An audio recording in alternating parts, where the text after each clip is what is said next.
supporting you in your dog parenting journey. The Dynamic Dog Owner with Debbie Potter.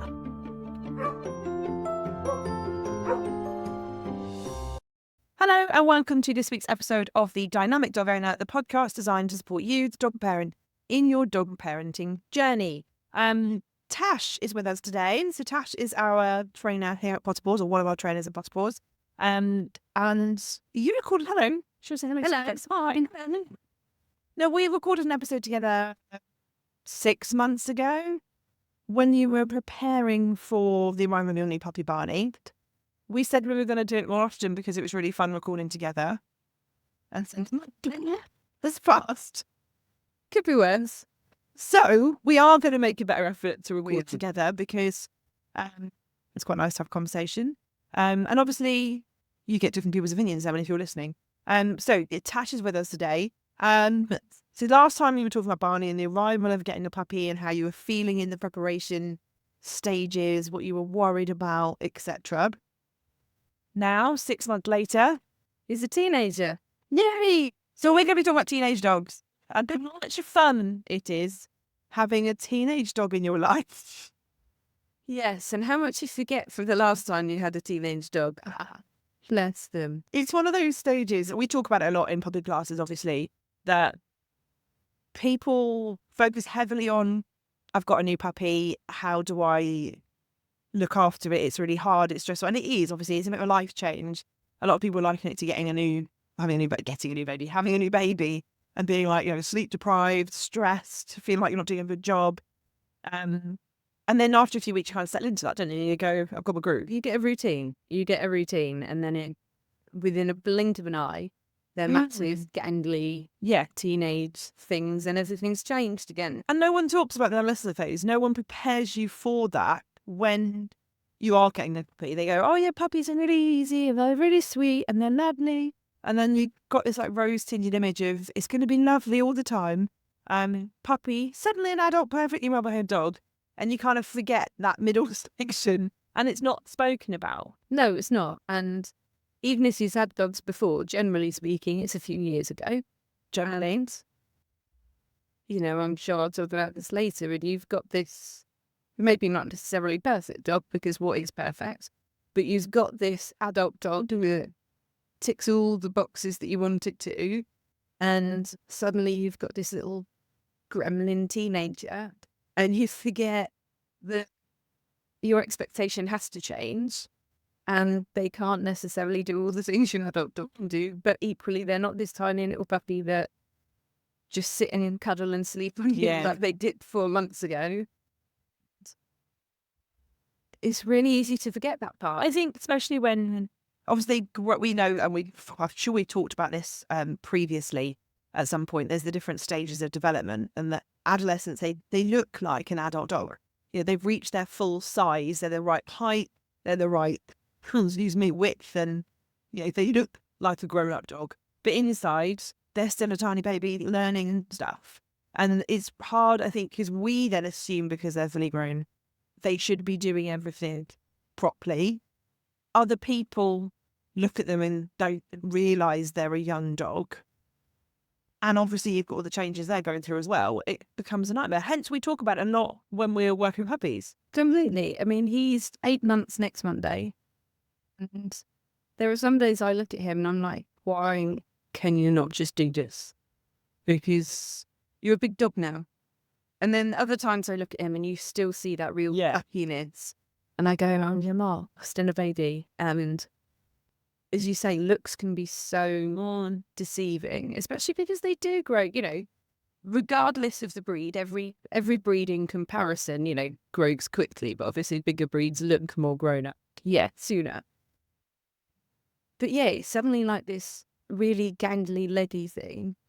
And you think they're an adult and they're not. And it's really hard to remember that sometimes. I think especially when you've got multiple dogs, because like obviously I know Barney, he's now the same size as the others. Yeah, I mean, if you wouldn't know, if someone came in, like for example, when they're all together, they wouldn't know, oh, he's a puppy because he's smaller. He looks the same size. Why doesn't he act like the others? Well, even when I was at a class on Sunday, some of our clients saw him and recognized the puppy. I was like, That's supposed to be the puppy, yes. And he's pretty much bigger than Tonto, and he doesn't look like it anymore. He acts like it, which is completely fair because emotionally he is still a very young dog, but he looks massive all of a sudden. Definitely.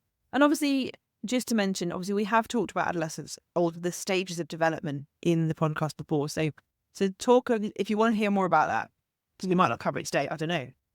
Because as always, this is not planned. We don't have a script. We don't have a wonderful thing that we're going to go through. We're just chatting.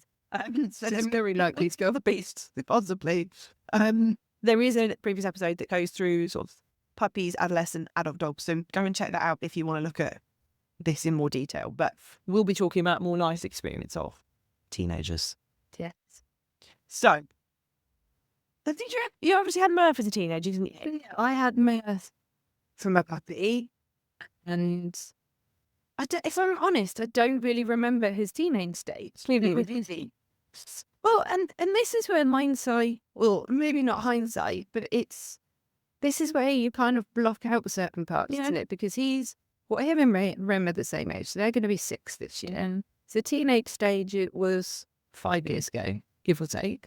Well, I don't know, I feel I've only just met with Rem, to be perfectly honest. Well, yeah, in fairness, it probably only stopped about 2 years ago, but, the true kind of teenage phase was about 5 years ago. And obviously, I don't know, you might disagree, you might agree with Rem. I think Merv versus Barney, there was a very big social difference in that both of our boys were teenagers when that true COVID lockdown happened. So I didn't take him out the way that I'm taking Barney out because we couldn't. We weren't allowed to go out. So I think in hindsight, that probably altered the behaviours that we had. And in a way, my job was different. I was working from home every single day then because I was in an office job. And again, obviously lockdown, we weren't going into offices. So I was there all the time.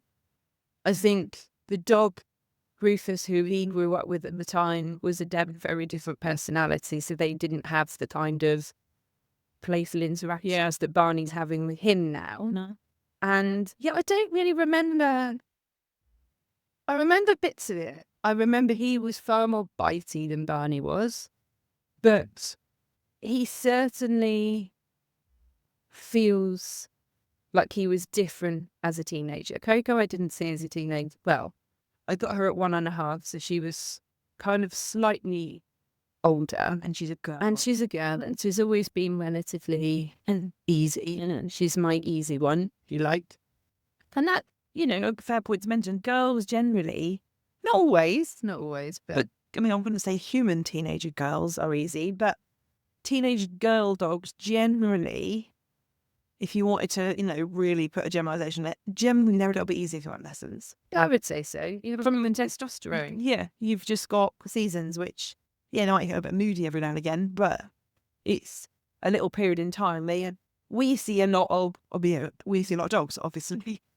But we see generally it's the male adolescent dogs that have more challenging behaviours than the females. Yeah. And I think that testosterone has a huge part to play in that.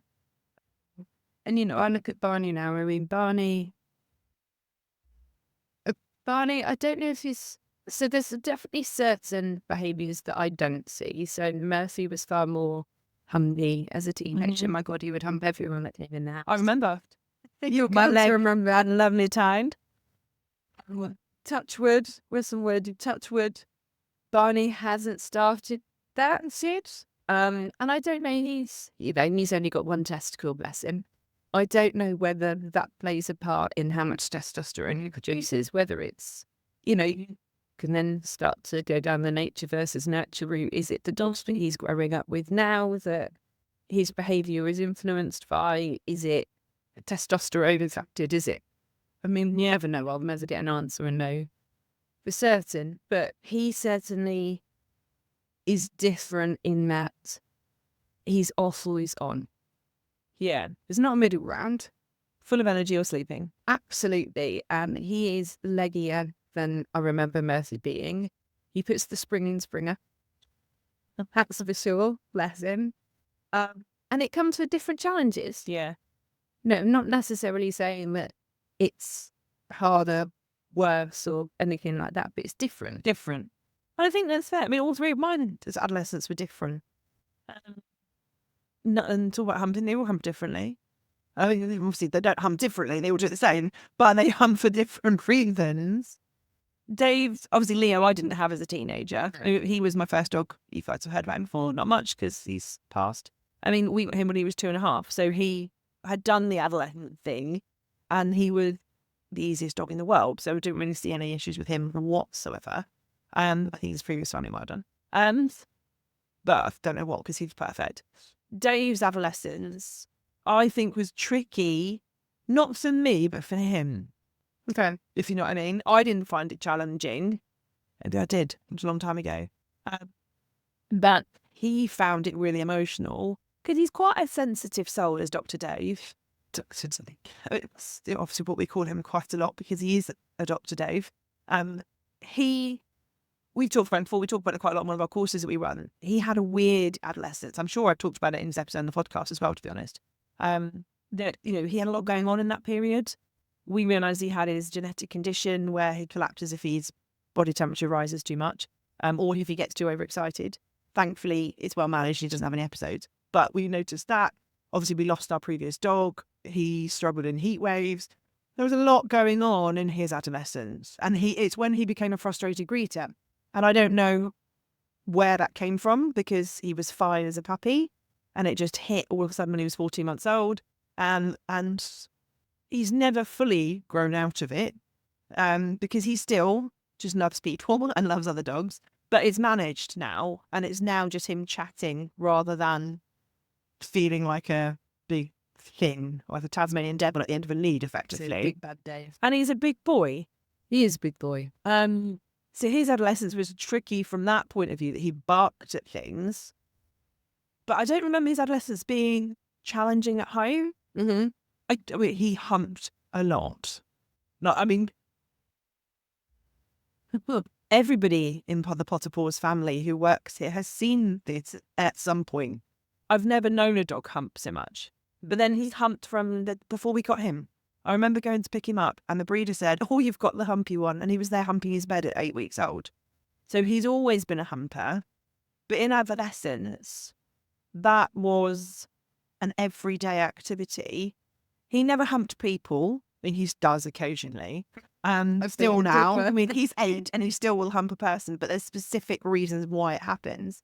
But he would hump the sofa or any soft furnishing he could get hold of every single night and follow through with it every single night. And I always remember my mum was like, "That's disgusting." I was like, I can't stop it.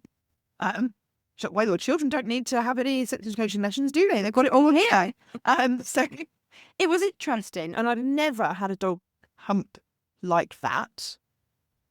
He grew out of it when he sort of got to about, I think, before that first peak of adolescence disappeared, he grew out of it. But it was a bit like, whoa, this is weird. And now we know he humps through stress. So it's Dr. Dave, someone's ill, someone's got their period. And living in a house with 3 teenagers, that's fun. If another dog's ill, if someone else smells funny, he'll hump because he finds it strange. So that's his personality. It's not gone and it's not disappeared. He just has lessened it. All of the hormones have settled. But that was a weird year where you were like, geez, how much can you hump, man? A lot. A lot is the answer. Yeah, interesting. Rem's adolescence, he was just challenging to take him home. Where to start? Well, it's exactly, and that's why he does get a lot of airtime because he's probably the dog that's taught me the most. Yeah. His adolescence was a point where he became more confident. So that moment when adolescence hit was when we could start leaving him at home because he was so nervous beforehand. And he again humps when weird stress. He never humps for no reason. He never humped for no reason. He didn't just randomly hump like a teenage dog does.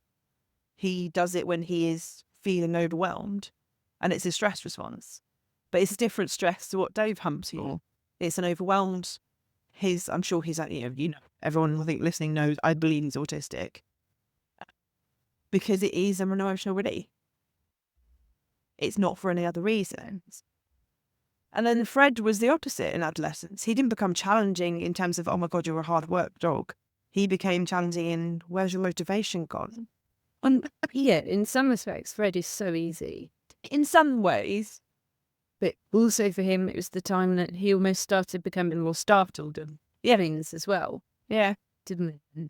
Yeah. More aware. And that's really not gone.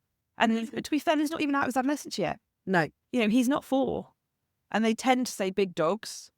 4 is kind of when you've reached that maturity point. And Fred's kind of a perfect example, isn't he? As, so you looked at him, if you put it on paper, he is an adult dog. Therefore, there are certain expectations that society has. Emotionally. And golden retrievers are slow. It's not ritual. No offence to golden retriever owners out there. I am one. They are slow. They do everything at their own pace. They take a bit longer than other dogs. If you could rub a bit of onto Barney, I'd appreciate it. Look at that. I mean, to be fair, when they've been for a run together, Fred was after 5 minutes, just like, I'm done with that. That thing is too fast for me. He tried to keep up for a little bit, and I was like, no, can't do that. Mate. Yeah, it's the thing. It's like endurance, like a marathon runner versus a sprinter, right? Yeah. Barney's the marathon runner. He's got the energy. Sprint and instead. He's a champion. He's the one that can do the marathon in like an hour. And Fred's the sprinter. I've got 100 yards of full energy, and then that's it. Now I'm done. I'm broken. Done for the day. And, that is right. And you say he is an easy dog in a way, because he doesn't need much. No, he doesn't crave attention. Like, he doesn't crave, take me training, take me for walks. He'll happily sleep all day without a walk and be like, no, I'm good. But the opposite way, he's hard to motivate, and that came at an adolescent phase. It became the time when I just felt like he was a dead weight on the end of the lead, and I'm like, do we even know each other? It was a different... Especially after REM, there's such a high work drive. Yeah, and it's hard to switch between two energies.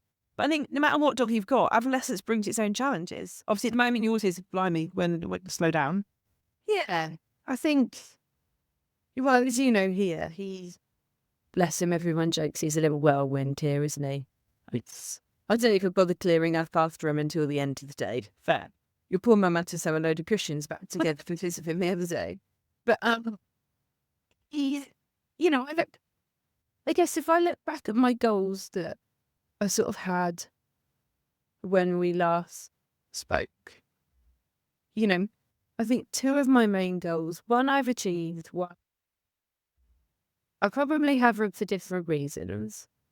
And that's, so my 2 goals were him settling in the household with the other dogs. Which he's done Beautifully, and again, it's one of those kind of insta versus reality of, is you looked at the dogs, they all get on beautifully, him and Maz, touchwood, will keep the relationship they have, because they're the ones that I was worried about the most.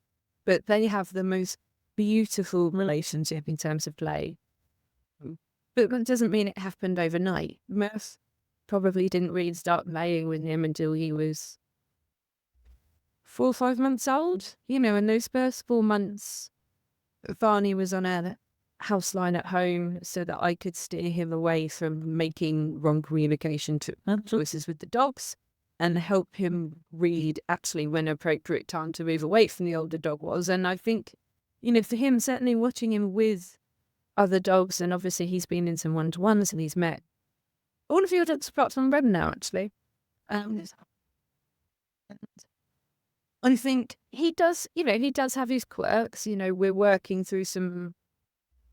He's so confident in some areas and so lacks confidence in others. And dogs are a 50-50 with him. I mean, you've seen he can sometimes get a little bit snappy when he's nervous. But then on the other hand, he reads dog communication very, very well. And he's very polite with his communication. He's not ever, apart from with one of my friend's dogs, he's not ever really been that happy that kind of launches in other dogs' faces. But then equally, that isn't just down to him, is it? It's down to how other people read his communication. Yes. And this is where communication is a huge topic. One that we've not necessarily gone through too much on the podcast, but it's planned to go through it. It's not just about giving off the right signals. It's about them being received, politely and appropriately by the other dog, isn't it? It's a twofold. And I think that's also where, you could talk about it for ages, couldn't you? But that's also where giving him appropriate social interactions comes in. My friend has a puppy who's a month older than him, so when they were little, they used to have, proper kind of puppy play, as you like, and that was really nice for him because, my two didn't want to give it at home, so it was nice that he still got that. Equally, I'm lucky that, my friend's dogs are very polite, well-mannered, and, they will only communicate if he's missed or I've missed, the communication signs that they've given us. I mean, I have realised that my social circle is just fabulous.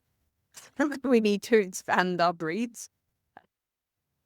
Because I think, giving him those appropriate interactions has made a big difference. And I could count on one hand the dogs that I don't know that he's said hello to in the past 8 months. Because we don't tend to do it. Not because of any particular reason other than if we were out and he wanted to say hello and another dog did, and it was appropriate to, I wouldn't have a problem with it. Generally speaking, for him, he doesn't have a desire to say hello to other dogs when he's out. Therefore, I'm not going to force it upon him because he's quite clear in his body language. He's quite clear in his communication. So if he doesn't want it, he doesn't have to. It brings up a point that, in adolescence, it's often a time when you rein in the social circle and rein in the experiences. Or I do anyway. I don't know if I'm very careful about what situation I put them into because I'm conscious that their emotions are all over the place.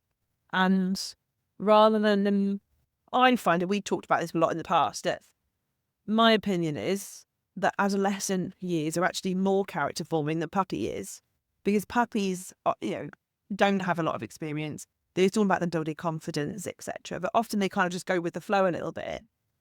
Not all puppies, but in general, adolescence is often where they're more emotional, more hormone driven.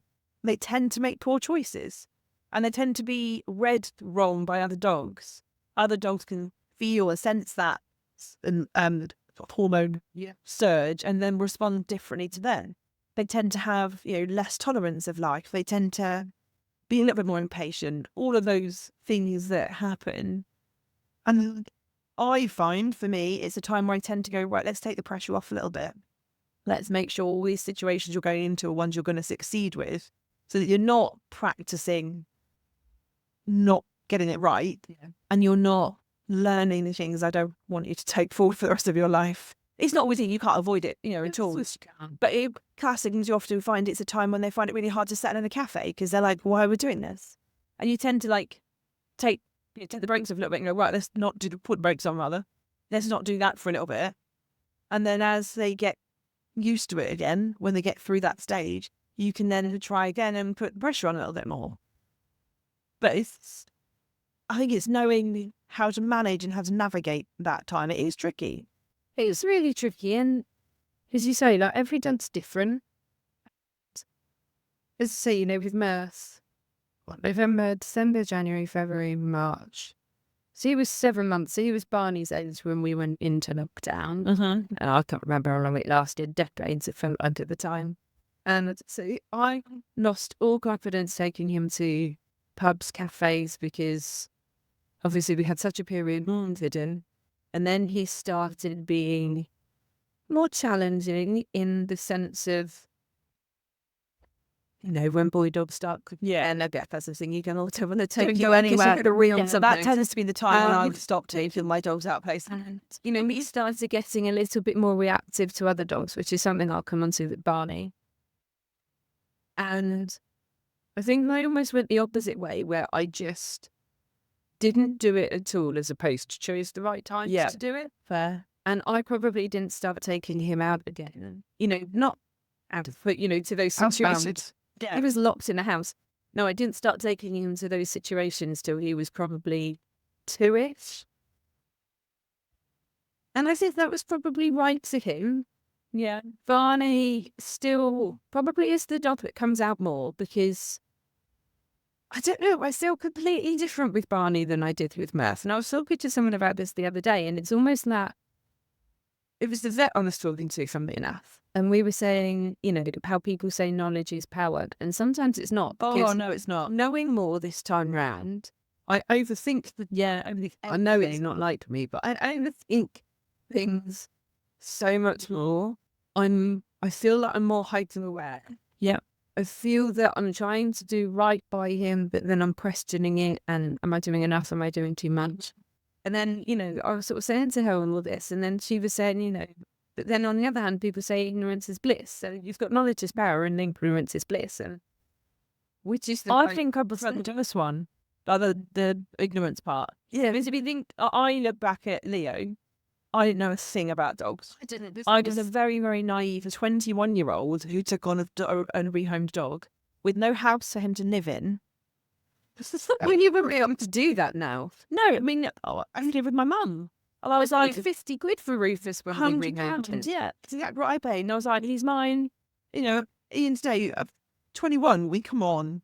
It's great. I mean, obviously, I was a very, I wasn't the same as I'm 21 years. I don't know, but we were living in a flat. And I was like, I want him. Sarah and I had only met 6 months, and we rehomed a dog together. And you go, what the fuck? So I was 24 when we got Rufus, and I think me and John have been together probably about a similar time. It's just going, what the? He was the dog that I had the least cares about. Not cares about in that sense, but he was the dog that, apart from his separation anxiety, which I was quite aware of after a period of time, he was the dog that I probably was the most relaxed. Yeah. I remember Leo, I look back now and I am horrified. And I go, geez, what was I thinking? But ignorance is totally bliss. I had him off the lead a week after I got him. I mean, I knew him before I rehomed him, so we had a little bit of a relationship. It's off lead. I'd just let him off. He would walk home. I mean, I live on an estate. It's not like busy. But we would walk home from the green area with him off lead. And now I'm like, what? That's the most irresponsible thing in the world. But he didn't leave my side. I would, knock people said, don't leave my kids. He was left with my babies all the time when they were little because I trust him wholeheartedly. And even now, looking back, I would still trust him because he was like the best dog. But now, my three, I'm like, no way would I trust them with a little person because I know too much. And it is that ignorance is bliss. Exactly. I'd love to feel like that again now. I should say we overthink everything. We read every emotion. I didn't know a thing about body language, and I had 2 kids and a dog. Didn't know a thing about canine body language. I'd lived with dogs all my life. Maybe I just had an instinct, isn't it? But it's different living. We had it all the time with clients. They say, I've had dogs all my life. I never knew any of this. Yeah. And obviously, normally it helps them in their journey. That's why we share it. But I look back, even was my dog actually really miserable? I don't think he was, because he was, I would have known, I'm sure. He never had a crossword not once with the kids. Not once. He was perfect. My 3 now, I'm like, geez, no way. We got Dave when they were 6 and 8. And I was so hot on body. I was saying, more body language, respect. Don't do this, don't do that. 1, 2, 3, that'll do. I mean, we still use that now.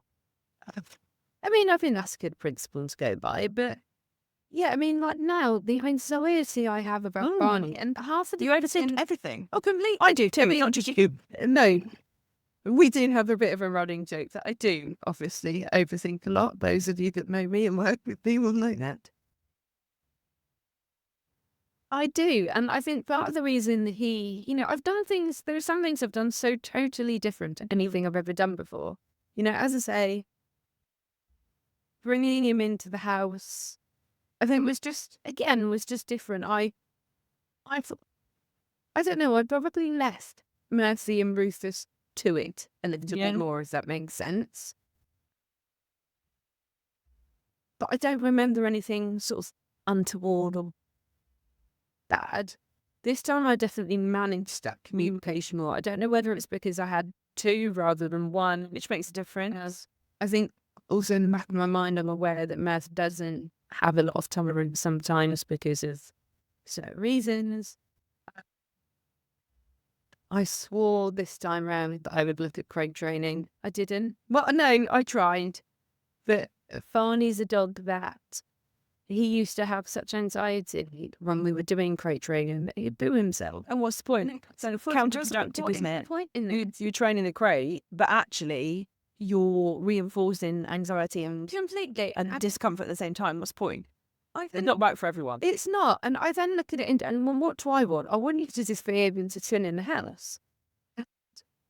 I've got to hand it to him. He can chill in the house beautifully. And one thing I'm really pleased with that we put so much time into was the switching off, because I don't think enough people put enough emphasis and time into teaching a young puppy how to switch off and do nothing, personally.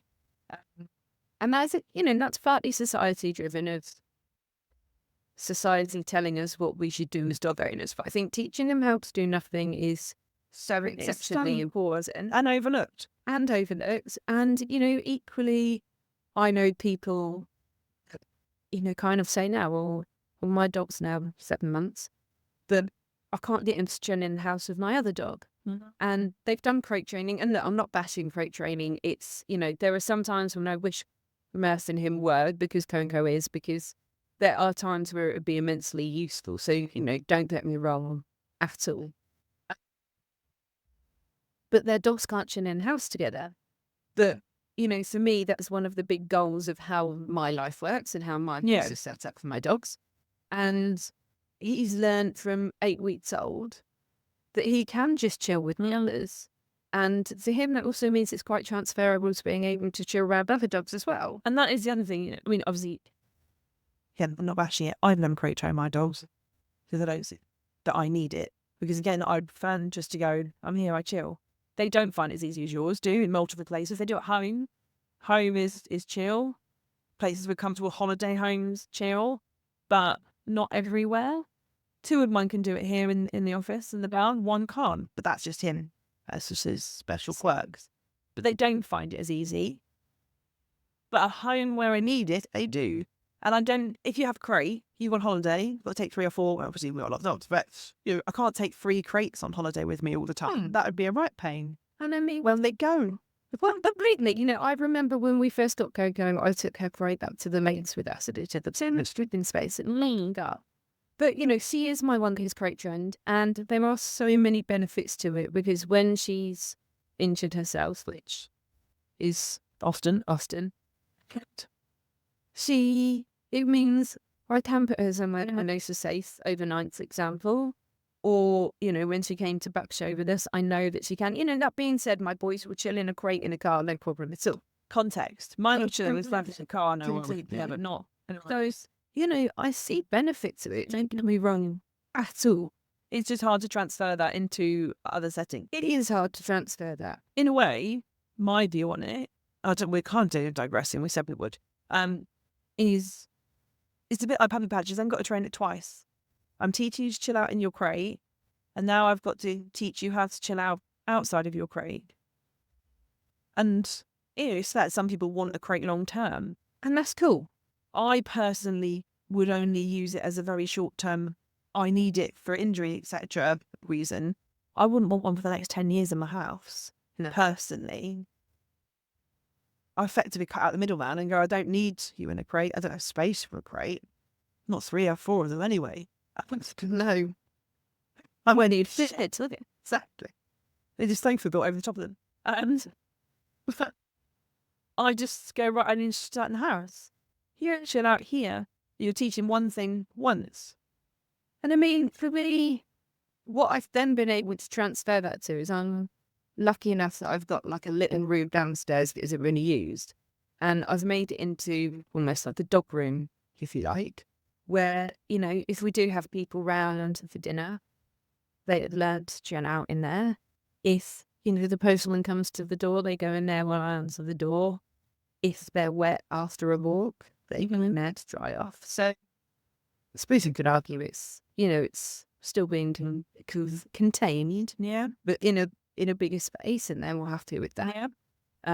I mean, my plan was that that's where they would pee when we went out and left them, but Barney learned to jump the stairgate. So that went out the window. Lovely teenage dudes. Lovely teenagers. Every plan you've got. Completely. Crufts. As Not well as that driving boy. up to Crufts and checking them and things and see him launching the state aid. You know, that's fine because he's learnt to chill in the house. He just chills in the hallway generally when we go out. I would say, you know, that's an area that I've definitely done differently to Murph. I don't really remember how I got Murph used to being left, if I'm honest. It seems a blur. Yeah. But I've definitely taken it slower with Barney. He wasn't really left much before he was 5, 6 months old because he does have quite a strong attachment to me. Not separation anxiety, but No. you know, a strong attachment, which is Yeah. lovely. Sometimes I wish it was stronger when we were out.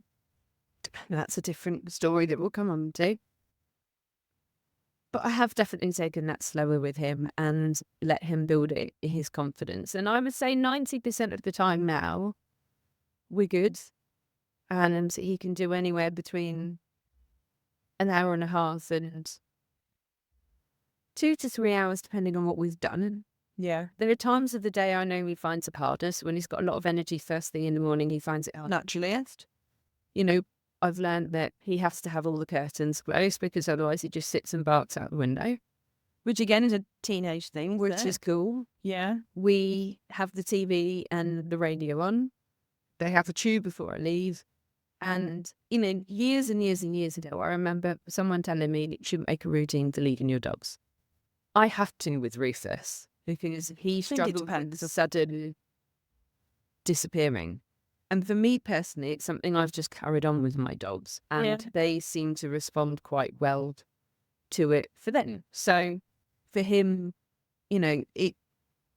And again, I think, you know, times have changed. You know, 12 years ago when we had Rufus, you didn't tend to have, you know, like ring cameras and stuff. No, to you check didn't have on your Alexa. dogs. You didn't. No, you didn't have.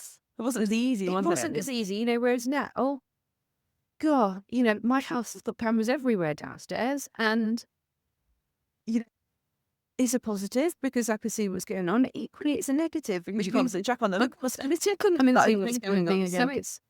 it's a blessing and a curse. But one thing that I've definitely done that I did do with Rufus and I didn't do with Murphy, and I can't remember why. I think it was purely down to the fact that I didn't really tend him out. Was something, you know, we speak to puppy owners about in puppy classes is teaching them how to settle. And something I've done from day one with him is I've taken a blanket every single place we go to, and he has learned that the minute that goes down, he settles. Yes, it can be a pain sometimes, but again, things have changed. You get beautiful little blankets and you carry around. But, you know, for him, I found it really useful because it's meant I find it easier to take him to cafes and restaurants and even my mum's house because I put that down and he instantly targets it and goes, all right, cool, I'll just chill. I know what this means. That's definitely been something that I've enjoyed. And I suppose thinking back, I did that so much with Rem as a puppy. Yeah. And he was brilliant at it. Yeah. He'd just chill out. And he again missed out on that exposure over COVID time. That's the thing he now cannot do. Yeah. And it is he's almost, I know I've talked about his quirks a lot, he's almost the perfect dog now. But the one thing he can't do, well, the two things he can't do, well, they kind of linked, he switch off. Yeah. And that's whether it's switch off, lay down in a cafe, because obviously we didn't practice over COVID, Yeah. or switch off through training because he loves it too much and gets hyped up. But it didn't transfer through into adulthood because we had that chunk of time not doing it. Yeah. It's really tricky. Well, and, you know, again, something, and I know it's something you and I different to all, is I don't know if I've been quicker. I feel that I've been quicker in probably the off-lead freedom I've given him. It freaks me out, not gonna lie. Freaks me out. I remember with Merv, he wasn't off feed till he was probably about 6 months old, which I know every dog is different. They totally are. So there's no right or wrong in terms of the age it happens. But then equally, he's part of a group. He hangs He's around part with of the the group, hangs around with the wrong flipping dogman's off lead in the group, but he hangs around with the group. I had him on the long line for a long time. Don't get me wrong. Or it felt like a long time. Whole week. A really long time. I had him on a long line for a while, and I think he was so, and again, it's that trap sometimes, isn't it? He was so clingy to me as a puppy. I was like, cool. Bit like me and Ren, yeah. And He was off, I mean, it's fair. There's me like going, Ren was off lead at 12 weeks. yeah, The day he went down or out on a walk, I had him off lead. Because he was so needy. He never went anywhere. no, He was off lead perfectly from when he first went out for a walk to 10, I think he was probably about 10, 11 weeks old, through to he was 7 months old. yeah. Adolescence meant he realised he could go a bit further away. Yeah, So it's absolutely right dog. Fred never blooming let him off lead. and I mean, over the street, Never. we're getting a little bit of that confidence come through. Like I say, I think some of it's different because he does stick with you. Yeah. I wish he stuck with Mercy a bit more because Murph is I won't ever go 10 meters, well, unless there's water, in which case he'll disappear. But I generally won't ever go 10 meters away from you off lead, and Coco is more rangy, and unfortunately he's decided that she is wonderful off lead. And, you know, he is starting to grow in his confidence in that way. And I'm definitely starting to see that adrenaline come in. So we're doing a lot more of on lead, off lead, on lead, off lead, on walks. Because we are starting to get that. Recall's beautiful, still, touch wood. And life's exciting. But life's exciting. So I'll come back, sit with you for a minute, but then actually just wants to disappear again. And, you know, he's the most food motivated dog I've had. Oh, definitely. But we are at that stage where out and about, You need to put your there's line back. there's no other, you know, reward like the environment. Yeah. Which is fair, you know, and you can see in him starting to get his hunting instinct. He's starting to get, and it's beautiful because, as you know, I work my dogs, and long term, I hope that I'll be able to work him. And he is developing this beautiful flat hunting pattern that I want from him. He's got beautiful retrieves. It obviously then comes with its challenges of, And it, you know, that instinct versus, yeah. you know, versus. It's a What a perfect fun. example, though, of where when they get to adolescence, sometimes we have to orchestrate situations a bit more. Yeah, Because right now, I mean, let's say what could happen. So obviously we talked about Recall quite a lot on the podcast before, but he's suddenly getting a bit more confident. He's suddenly having a bit more fun. He's going, "Oh, this is great," going off and sniffing. At this point, you know, most people would go, "Oh, he's being a dog. It's fine. Leave him to it." My brain goes, "Let's just make sure he knows that I'm better than everything else in the world." And it's time when often we then go, "I'm going to get you back on lead a lot more, just to remind you that I am the best thing in the world," rather than going off and ignoring me. We sometimes take away the privilege almost. I don't know what the right word is. You know what I mean? We limit the exposure to potentially learn that it is to learn the wrong thing than it wanted to learn. And I think, you know, I'm not going to lie, with three of them, it's really hard keeping one of them on lead. Of course, yeah. So, generally speaking, if we do that, it'll be two on lead, one off lead. Or solo Someone- walks for 10 minutes somewhere fun. And to that's what I'm find trying out. to do a bit more of. And I think, you know, again, having multi-dog household, it's been hard. very easy to just go, I'm just going to take all of you out, let you out. Timetable, right? And don't get me wrong, I still do that occasionally because it's nice. Yeah. But I am trying to do more individual stuff with them because obviously, naturally, he doesn't venture quite as far if he's on his own. Yeah. We're trying to incorporate more structured hunting into his walk. So there's good stuff to me, but equally to be Yeah. the I want to hunt and I want to retrieve instinct that he has, as opposed to here's a piece of food because he doesn't want it when he's out. No, he's too busy doing his. You know, that's very different to Mirth because I think Mirth's had about 1 or 2 months of venturing a bit further, but Mirth's never really been a venture far away from me off lead type of dog. And it just goes to everyone else. Which is lovely. Tromco, on the other hand, would be in a different county if I gave her half the chance. So, I don't want him to learn that from her, yet equally, out of the two, in so many ways, from a working point of view, she's the one that I want him to learn. It's finding somehow, and the right bit's it's finding the balance. It is. And that goes back to Molestar households. Molestar households are hard in some ways. Some ways they're easier. I think some ways, a lot of ways they're much easier. But other ways they are more challenging because you've got, we did an episode on it and I couldn't remember what it worked out, but it's like 7 times more work or something because you've got to do each combination differently. You've got to train each one as a pair, individually and together. It's like, is that 6? 1, 2, 3. Yeah, 7 times. You basically 7 times worth of training with 3 dogs. It is harder. God, if I get a 4th, that's like, God knows how much training. No. And, like you say, going back to expectation, it's really hard sometimes because it's like, why don't it used to be like the other dogs? Yeah. Why don't you be an adult dog already?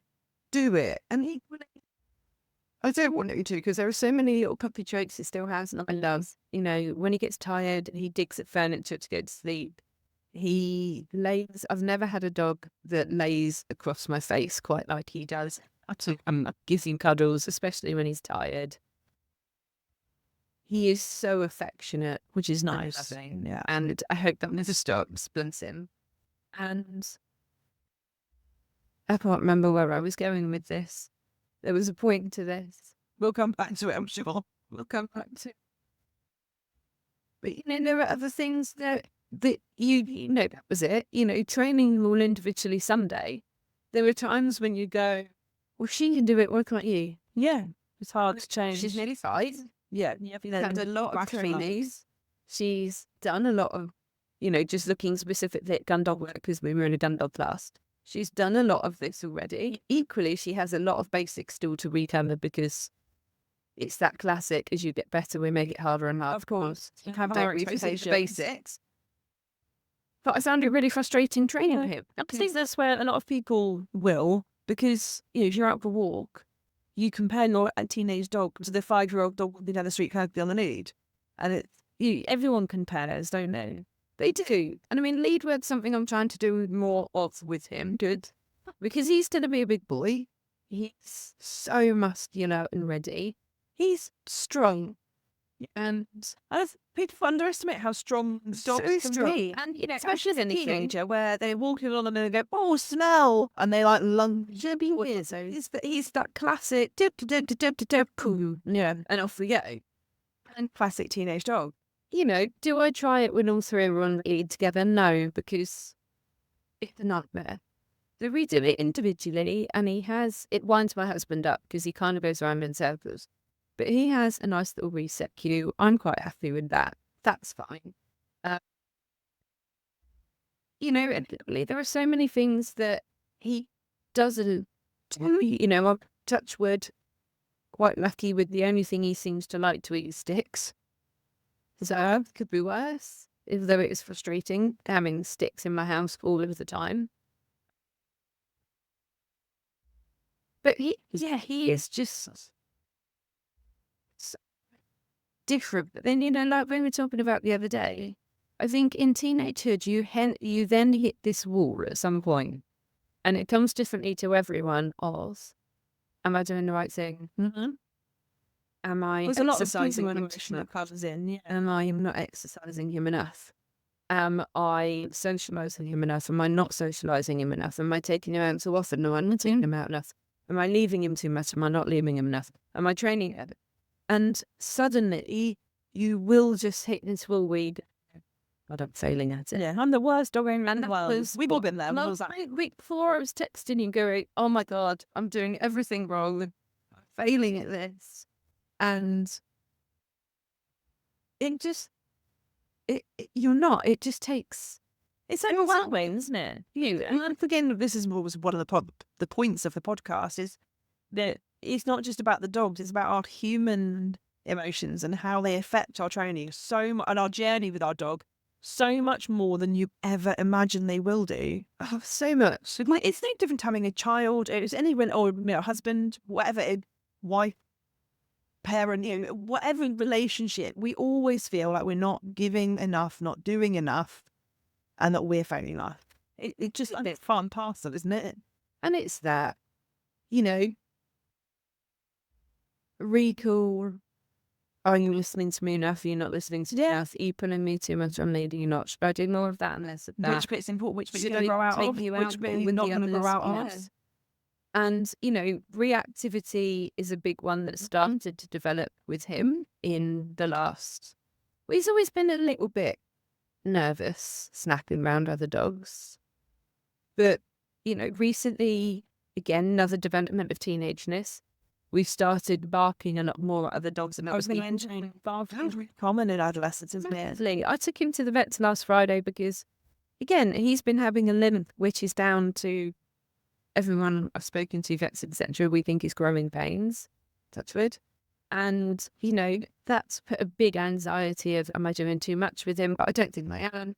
Is it the ground? Is it the weather? Because obviously we've gone through a very wet winter, very hard ground now. Yeah. And, we were sat at the vet's Friday and he barked at every single dog he saw. He barked at every single person, especially men. He's petrified of children of a certain age. And I didn't have any of that with Mer. No. And again, but all the things, lead work, recall, I know it's all natural to feel like one step forward, 2 steps forward, 1 step forward, 2 steps back, Yeah. 1 step slide. And it's natural that these things take a dip occasionally.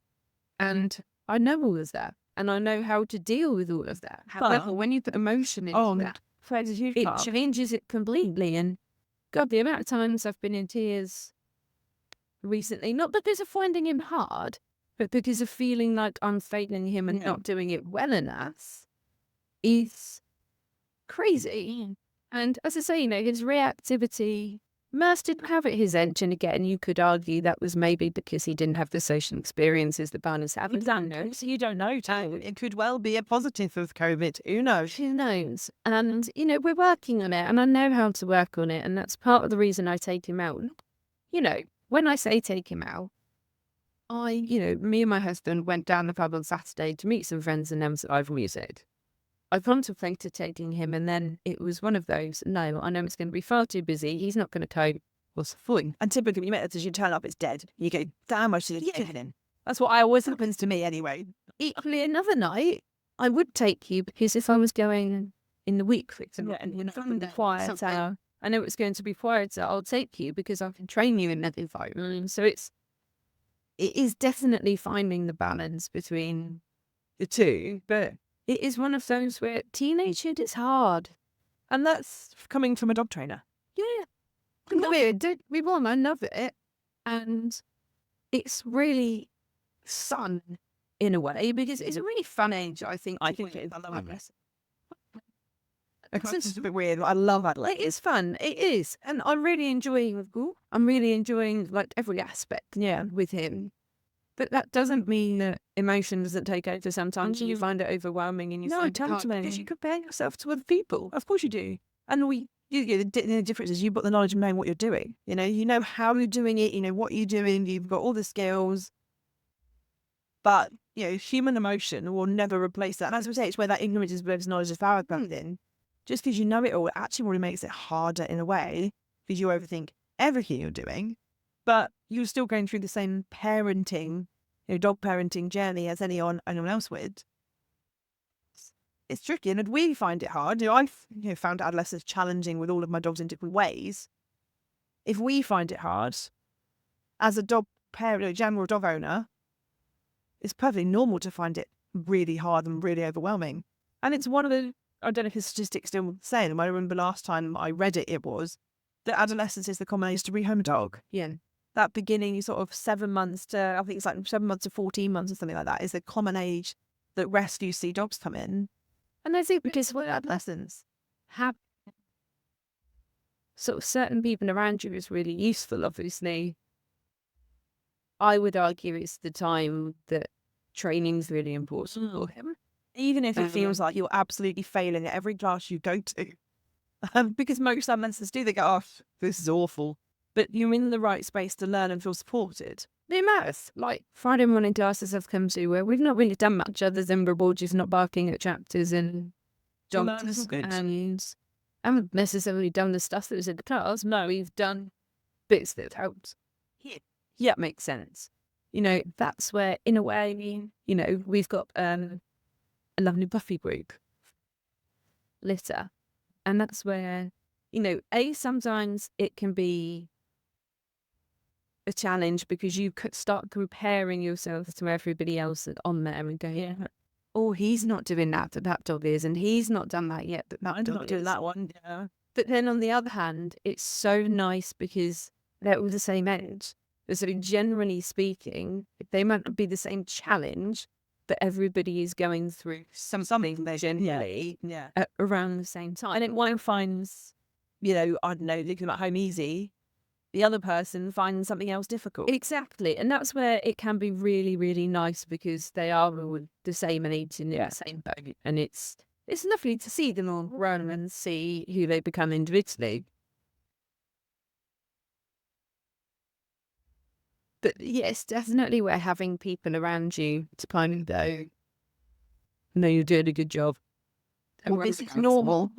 This is normal. It's good to know, isn't it? It's really important. And, God, I look at my husband and he doesn't ever care in road. He's like, oh, yes, fine. Yes, fine, don't worry about it. It's fine. That ignorance. And I part, wish yes. Yeah. I overthink everything I do with him. I think, whether that's, you could look at it and say, is dog trainer not, Sam's probably the same in the fact that he doesn't worry as much as I do. He does a little bit. He's not completely, he's not completely ignorant. He gets lived with me long enough to know a bit more. And he does listen to every single podcast episode every week. Love him. So he's like, it's really interesting listening to you talk. I'm like, well, you've got me free at home.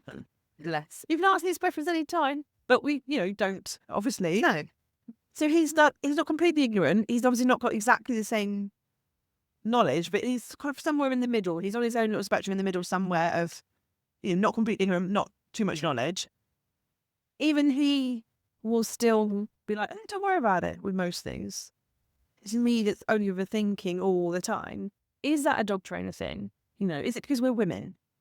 And generally we take on the responsibility of Possibly spring. Because children, dog, it tends to lie.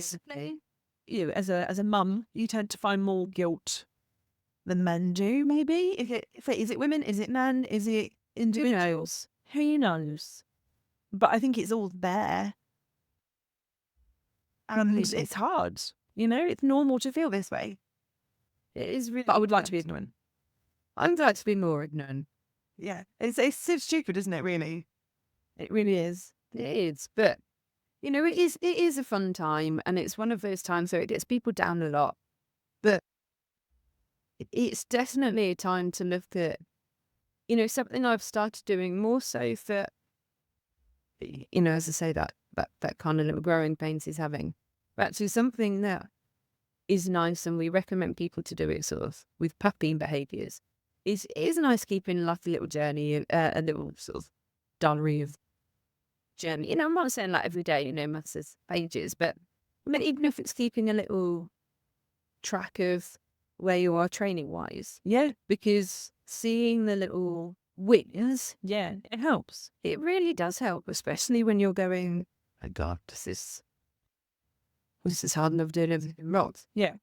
And it's hard. It's one of those really tricky things, isn't it? Again, to track, I find, to track progress. It's hence why we made a little training tracker for people to use on a daily basis of how you're feeling, how's it going type thing for you to track. They're a very nice shop, by the way, on the website. But it is really hard to measure progress. And I talk about it on the podcast a lot because I always talk about my holidays. So I talk about holiday, but I find that's a yearly check-in of where were we last year, where are we this year, and what's because we go to the same place that we're boring. But it's that's a whole year apart. In the middle, how do you track? Because you've got so many variables. Do you know what I mean? You've got, if you go to the same place but see different things. I could go to the same place, they've done different things before or after. They could be having an off day. lead work versus really, which bits do you track? Yeah. And it's really tricky to see the progress, I often find, because you're looking at the snippets in time, and every day is different, every challenge is different, because the environment's always a different thing. Hence, again, I suppose that's where something like, just pop in my head, like something like our classes are quite similar each week. Yeah. Do you know what I mean? You're with the same group of dogs, you're in the same environment. There's not too many variables that happen other than the exercise you're doing. So it's almost a nice way of going to training each week is almost a nice way of seeing, well, how did they cope in this environment last week compared to this week, or last month compared to this week? If you look at something like our calm down group, which is our group for reactive dogs, most people say, oh, I don't really know if I've progressed. I can't see I've made progress. You go, hang on a minute. Because when you started, you had to be at the opposite end of the field to anybody else. And now you're in the same space. And they go, oh, yeah, I didn't realise that. Because it's just like a science experiment, really. Let's face it, you've got your controls. I can't remember what they're called. I haven't been at school for a very long time. What they're called, like your controlled factors. Anyone listening probably knows what I mean. Good. But you've got your control elements. Yeah. That you're going, but the space is the same, the people are the same, this is the same. So it's a nice situation to compare against completely. Whereas when you're in public, something different can happen every single day you're out.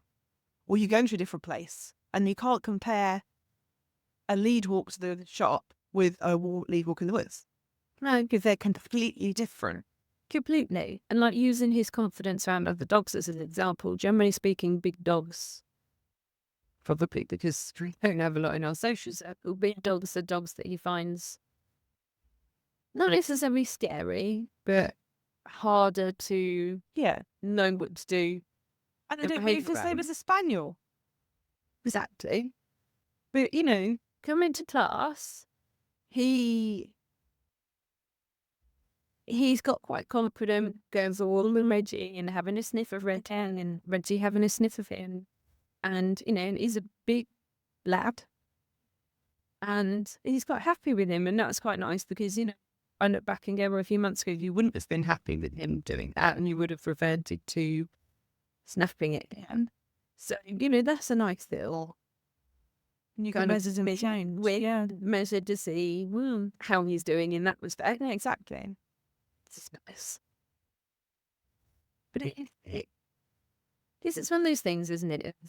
Yes, it can be hard, but enjoy the journey of it. Yeah. Yeah. And that's hard to do. It is hard to do because you do get caught in the moment of, this is the hardest thing in my life.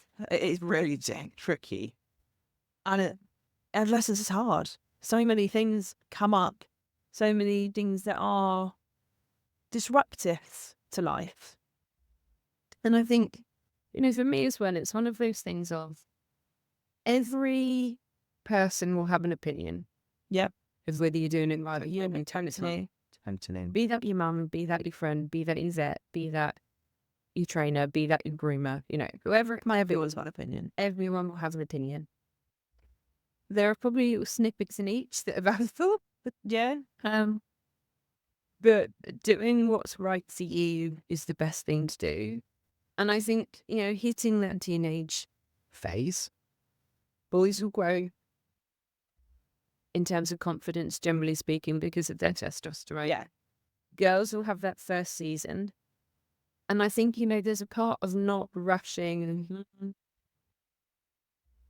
their journey, your journey, not rushing that hormonal change in terms of, what you decide to do with them. And I'm recognizing that it is the development. It's not being an art. And some days that's harder than others. Some days I have to count to 10 and go, you are a teenager. Deliberately trying to wind me up. But I feel like you are. And I feel like at the top to you. But you don't mean to. Yeah. And it's just recognizing that they're not doing it on purpose. Yeah.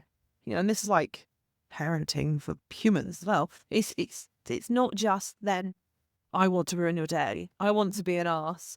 I want to go and chase with the birds just to stick things up at you. It is part of their development, their brain development from puppy to adult. Yeah.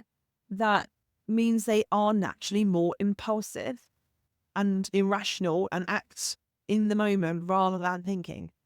And that changes, as we know, through adolescence. And they start to use their brain again. So just remembering that, and the same like with any troublesome behaviour, isn't it? Like reactivity that people find challenging. They're not out to do it on purpose. It is a natural response to something, and it is emotions and hormones, etc., taking over. And I think it's where, it's very easy to get caught up in it and get kind of caught up in that whirlwind and try and do everything really quickly and, try and do everything at once and try and do this and try and do that and keep up with what they're doing. And actually, it's one of the nice times to just try. I know it's easier said than done, but try and slow it down.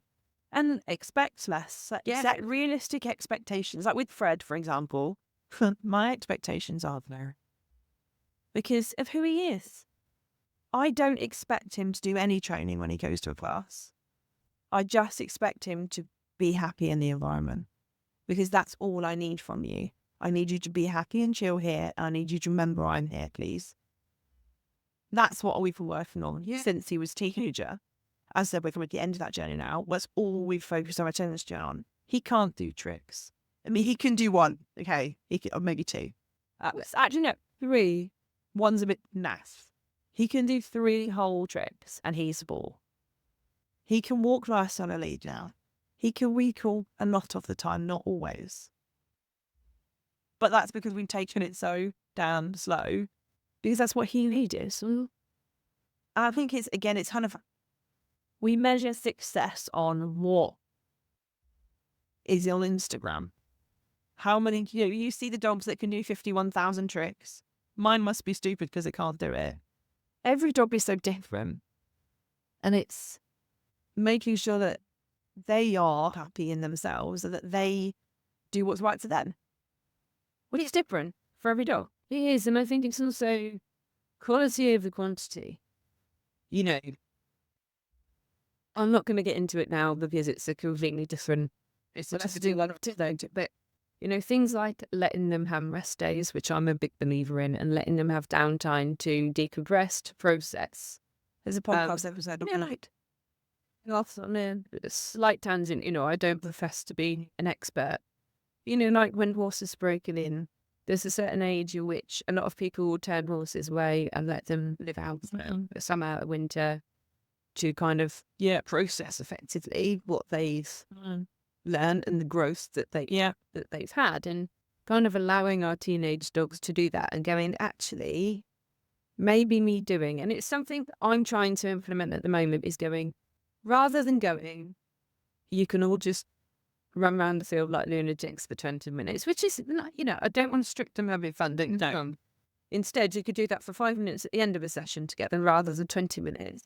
And the 15 minutes before that, you're going to do 5 minutes of focus work individually, working on, I don't know, whatever that might be, lead work, heel work, recall, retreat, whatever that might be, that quality 5-10 minutes of focus training is far more better. Very good English there. Far more better than the quality, than the quantity of letting them just have 3 walks a day where they're running around like lunatics. Yeah, totally. It's something that I'm definitely trying to implement more, because I think certainly at this age, it's far more valuable to them than quantity. Yeah, and it goes back to again, the quality of experience. It's not about obedience; it's about emotion and being happy in their environments, etc. That is more important than an obedient dog. I want a content, happy, safe in their own body and space dog. I think that's, what one thing to think about is definitely what you want from your dog. I want a dog that can chill out around my dogs, that can switch off at home. I want a dog that I can work on the basics of gun, looking at me personally, that I can work on the basics of gun dog elements with. So an element of steadiness. Now, steadiness for me, I don't need to teach my dog how to do a downstay for 10 minutes whilst I go and hide out of sight, because quite honestly, I think it's utterly irrelevant. It doesn't add any purpose to my life personally. I want steadiness. I want impulse control. Yeah. I want them to go, okay, that thing's there. I don't need to chase it. Yeah. I want a nice little retrieve and a nice little hug. I'm not fussed about obedience as such. And as I say, downstays, sit stays, he is where you go in life, because that's isn't what I need from my dogs on a daily basis. So I think, a big thing is knowing what you want from your dog and what's important. I think that's key to mention. That's sort of our training approach. We're not hot on obedience, perfection. We are, is your dog happy? Are they well-mannered? Are you happy with what they're doing? And are they sitting? That's the wrong term. Are you coexisting in the life that you want to get? Exactly. And are they a family dog that work you in your Exactly family? that. Yeah. And that for me is the most important thing. I don't want a robe. No. Otherwise I would have gone out and it was far cheaper enough to buy one. I just bought one of those flippy things you got. I wanted one of them. I didn't get one. I don't. That's how I think, as I say, looking at importance of what you want from your training is valuable. Some people would look at what I train with my dogs and go, if I see you looking at that with them. But it's important. And it brings us on to, it's half sparked by a conversation I had with somebody the other week. But obviously, if you're an adolescent dog owner listening to this, hopefully you've reached the end and you can get bored of us. Sorry. But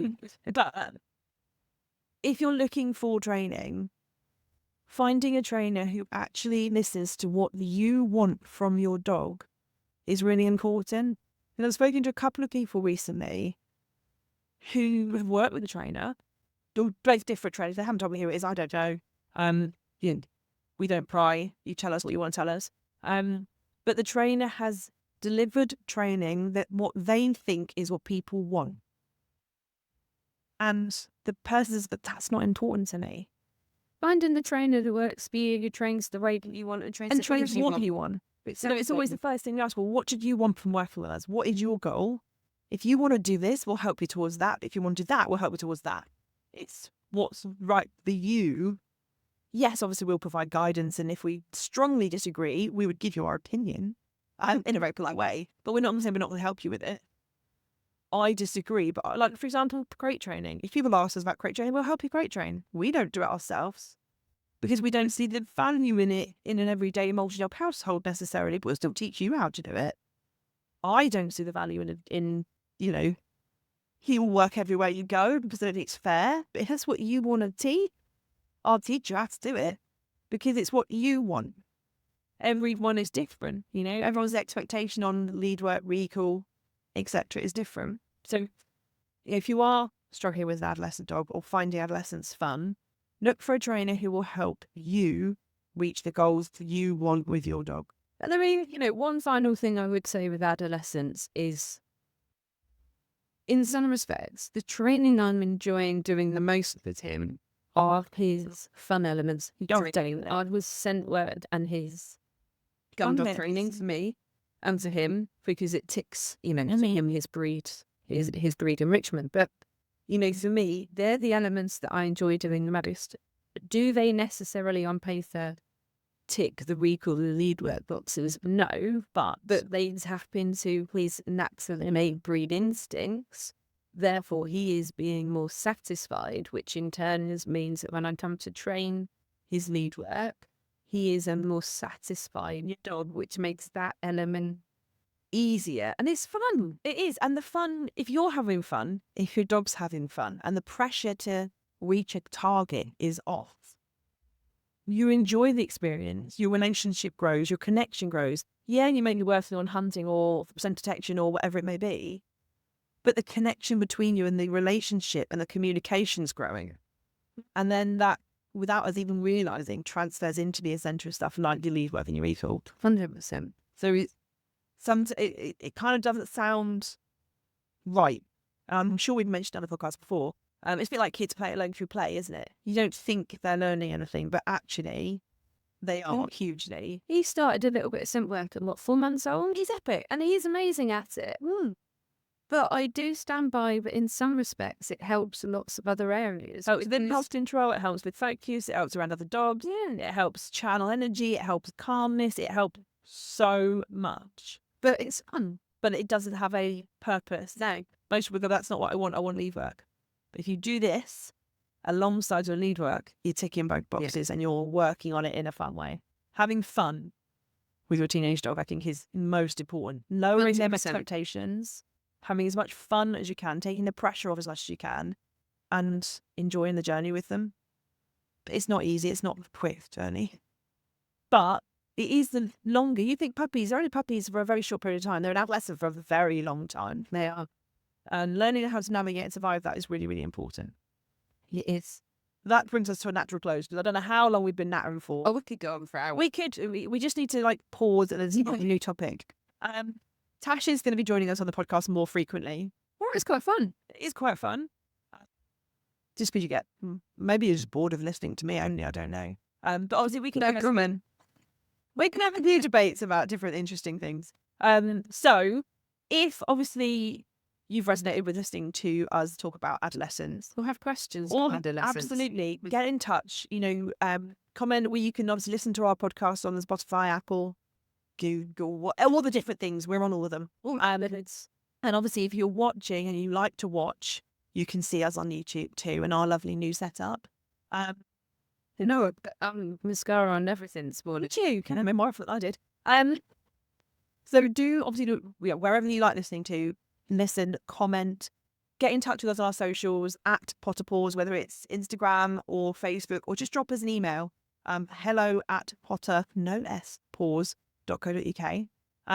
We're always happy to converse, have a conversation with you, answer any questions and point you in the right direction. Even if you're not local to us, we do work with people virtually, so we can support you wherever you are. Obviously, we're based in Buckinghamshire, so if you want to work with someone in person, that's where we are. But you can work with us anyway, and if we're not the right fit for you, we'll help you find somebody who is in your area, for example. So if you've enjoyed listening to this, do feel free to comment on wherever you are listening. Don't forget, if you're on YouTube, to subscribe, because that way you get to know when the next episode is out, first of all. And obviously it helps the podcast grow and get to more people. Share it with friends and family. We will be ever so grateful. And have a wicked week, and we'll catch up with you really soon. Thank you for listening to The Dynamic Dog Owner with me, Debbie Potter. See you next time.